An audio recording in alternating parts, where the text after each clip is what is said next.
The icy wind howled as Emma trudged. Through the blinding snow, her threadbare coat barely shielding her from a cold. Then a faint cry, weak, desperate she stumbled upon a shivering boy barely. Conscious, unaware of his origins, she carried him home, but fate had plans. Beyond her imagination, it was a bone. Chilling winter evening when Emma Harris, a single mother of two, found herself walking home after a long shift at the diner. The snowstorm had been relentless all afternoon, and the wind whipped through the streets of the small town, making everything seem colder than it was. The streets, usually bustling with the evening crowd, were eerily quiet, and Emma's breath came out in clouds of fog as she hugged her coat tighter around her body. She hadn't expected the storm to be this bad. The weatherman's forecast had been wrong. As usual, her mind raced, thinking of her two kids sitting alone in their tiny apartment waiting for her. To at home, Emma's thoughts were interrupted when she heard faint cries coming from an alley up ahead. Without hesitation, Emma rushed to the source of the noise. There lay in the snow was a young boy no older than 8 or 9, his clothes soaked through in his face. Pale from the cold, his small body trembled uncontrollably as he clutched his chest. "Hey, are you okay?" Emma called out, her voice tinged with panic. The boy's eyes flickered up at her wide with fear. "I can't find my dad. I'm lost," he stammered, his voice barely audible over the howling wind. Emma didn't think twice. She pulled him into her arms, wrapping her coat around him as best as she could. "Come on, we need to get you to safety." With a boy in her arms, Emma trudged through the snow, her legs aching, her heart racing. She wasn't sure where she was going, but she knew she couldn't leave him out here to freeze minutes. Later, they reached the warmth of a nearby shelter, the local community center that was open for anyone stranded by the storm. Inside, the boy warmed up quickly with a cup of hot cocoa. Still shivering, but now out of danger, Emma sat beside him, her mind racing. Was a little boy doing out here alone in this kind of weather? "What's your name?" Emma asked, trying to comfort him. "Oliver." The boy replied quietly, his eyes still clouded with confusion and fear. "All right, Oliver. We're going to get you home. Where do you live?" "I don't know where I am." Oliver's voice trembled. "My dad was driving, and in the snow it was too much." Emma glanced around the room. She didn't have the resources to take him home herself, but she couldn't leave him with just anyone.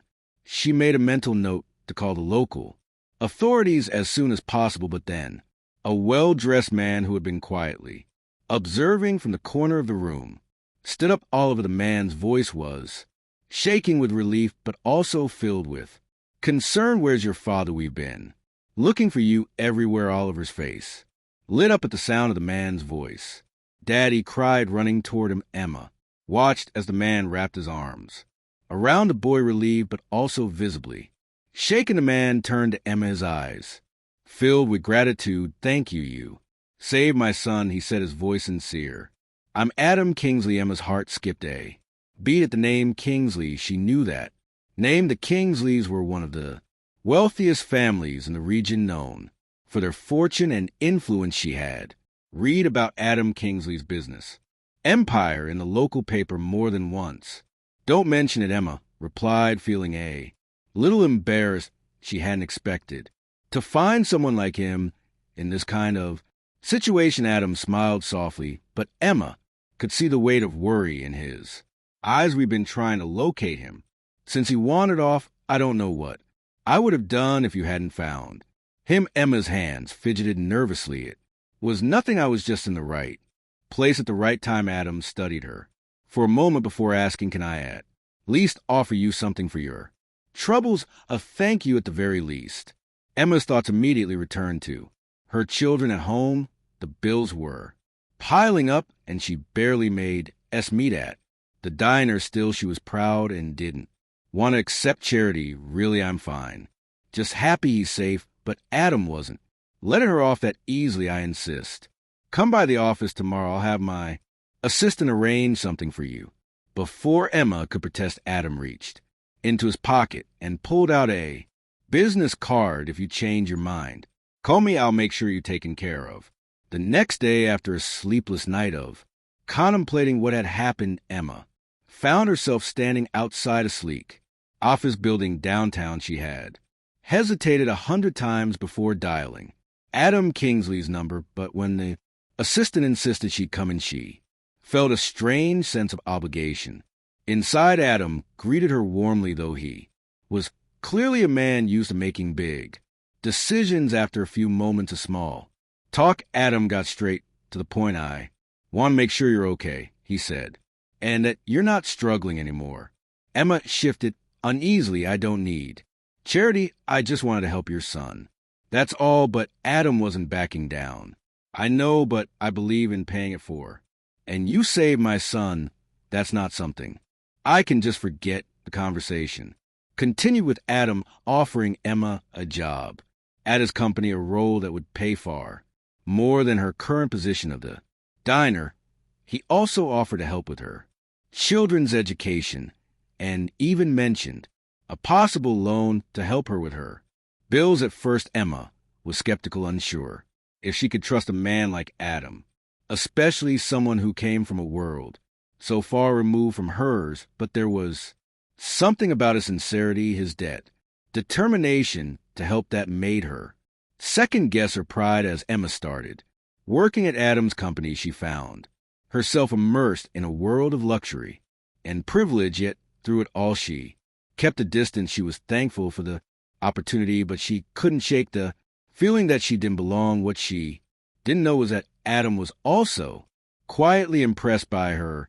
He noticed the way she interacted with people, her humility despite the sudden wealth she had access to, and her commitment to her children. Over time, Emma and Adam began to form an unlikely friendship, which only deepened. What neither of them expected was how their connection would evolve, and in the midst of all the chaos of a powerful family secrets, Emma's struggles and Adam's hidden emotions, neither of them anticipated that their relationship would go far beyond just gratitude. It wasn't long before the line between gratitude and something deeper started to blur. Adam, the successful businessman with a cold and calculated exterior, found himself falling for the woman who had saved his son without hesitation, and Emma, the struggling mother, started to question if she could ever allow herself to embrace a life of luxury. But with their worlds so different